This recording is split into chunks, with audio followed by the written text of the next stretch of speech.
Hello दोस्तों, हमारे YouTube channel में आपका स्वागत है। जैसा कि आप सभी को मालूम है कि 20 फरवरी को वर्ग एक जो भर्ती है उसकी परिवीक्षा अवधि समाप्त हो चुकी है। अब कुछ अभ्यर्थियों के कमेंट आए कि नहीं, ऐसा नहीं हो सकता है, परिवीक्षा अवधि समाप्त नहीं हो सकती।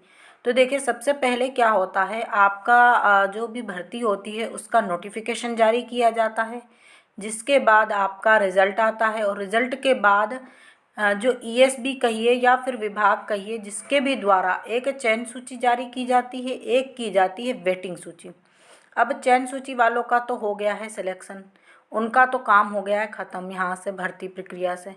अब बचा वेटिंग वालों का काम, क्योंकि वेटिंग के बाद ही आपकी सेकंड काउंसलिंग क्लियर हो सकती है। क्योंकि यहाँ पर आप ये भी देखेंगे कि विभाग ने कभी भी जो फर्स्ट काउंसलिंग के बाद सेकंड सूची जारी नहीं की, यानी जो आपकी वेटिंग लिस्ट है फिर से जारी नहीं की, तो उसी वेटिंग लिस्ट पर आपको अगर सेकंड काउंसलिंग होती है तो उसी वेटिंग लिस्ट पर होगी, ना कि विभाग ने कोई अन्य वेटिंग लिस्ट जारी की कि ये अभ्यर्थी जैसे आगे हैं या पीछे हैं। ये इन इन जैसे मान लीजिए कोई ए अभ्यर्थी है, ये अभी 20 पे था तो अभी 10 पे पहुंच गया, ऐसा कुछ उन्होंने जारी नहीं किया।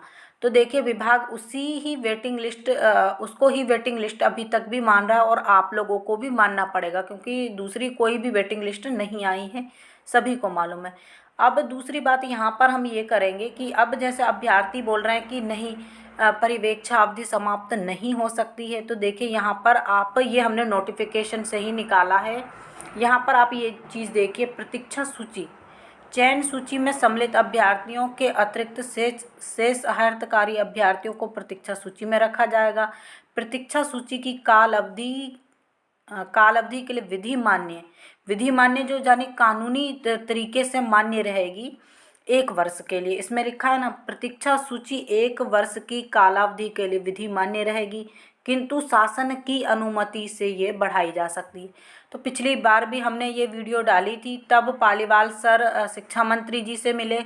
उन्होंने कहा आप चिंता मत कीजिए, इसकी अवधि हम बढ़वा देंगे और साथ में आप लोगों को दिक्कत नहीं होगी। लेकिन सेकंड काउंसलिंग नहीं हो पाई।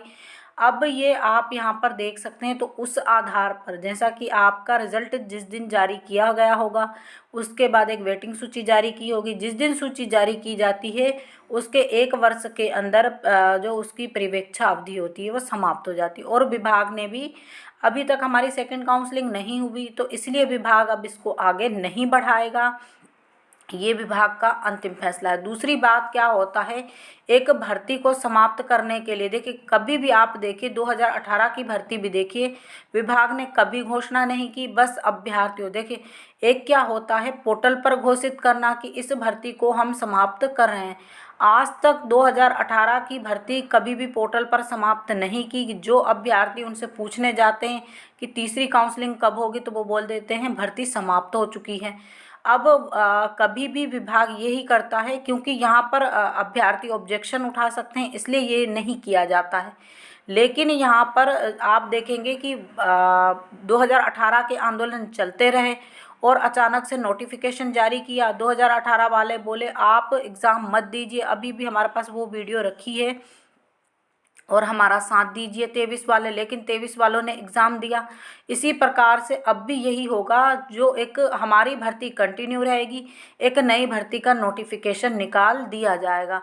अब आप देखेंगे पहले पात्रता करवाई अचानक से, तब भी आंदोलन चलते रहे और तेज़ी हो गई आंदोलन में, लेकिन उसके बाद भी क्या हुआ, उसके बाद भी उन्होंने आप ये देखेंगे कि अप्रैल माह तक इसका नोटिफिकेशन भी आ गया था चयन के लिए, और अगस्त में इसका एग्ज़ाम भी हो चुका था। तो यानी कम समय ही दिया था विभाग ने, और 18 की भर्ती समाप्त होने की घोषणा भी नहीं की थी।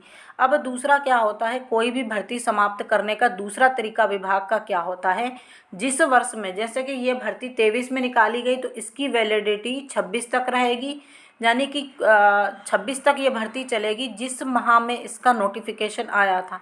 जैसे अगर अप्रैल में, मई में इसका नोटिफिकेशन आया, तो फिर अप्रैल मई के हिसाब से ये भर्ती पूरी 3 वर्ष हो चुके हैं, और कोई भी भर्ती हो उसको 3 वर्ष का ही माना जाता है।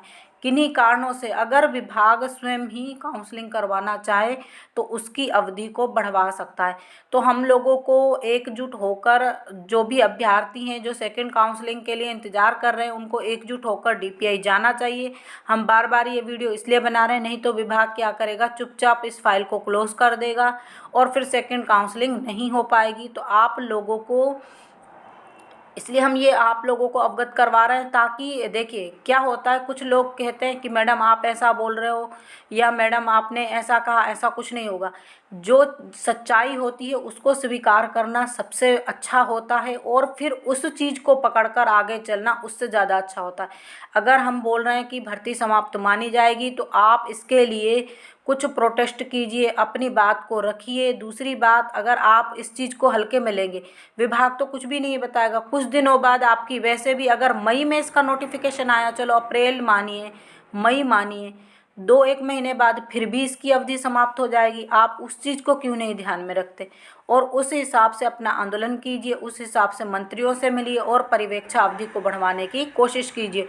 बाकी कुछ अभ्यर्थी बोल रहे हैं कि आप नेगेटिव फैला रहे हैं, ऐसा कुछ नहीं होगा, भर्ती समाप्त नहीं मानी जाएगी।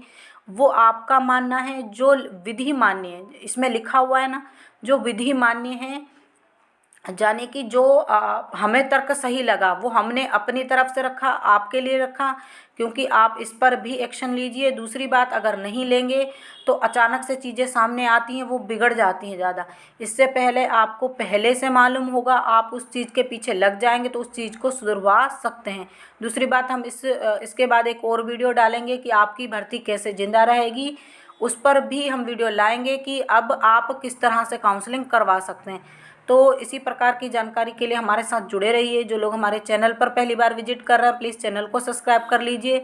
दूसरी बात, अभ्यर्थियों को जब भी आंदोलन करना चाहिए, इस तर्क को भी रखना चाहिए। दूसरी बात, अब तो अभ्यर्थी DPI जाते ही नहीं हैं और ना ही DPI के सामने कोई प्रदर्शन करते हैं, तो वहाँ पर भी प्रदर्शन करना चाहिए। साथ में मुख्यमंत्री का घेराव भी करना चाहिए। शिक्षा मंत्री को भी अपनी समस्याओं से अवगत करवाना चाहिए।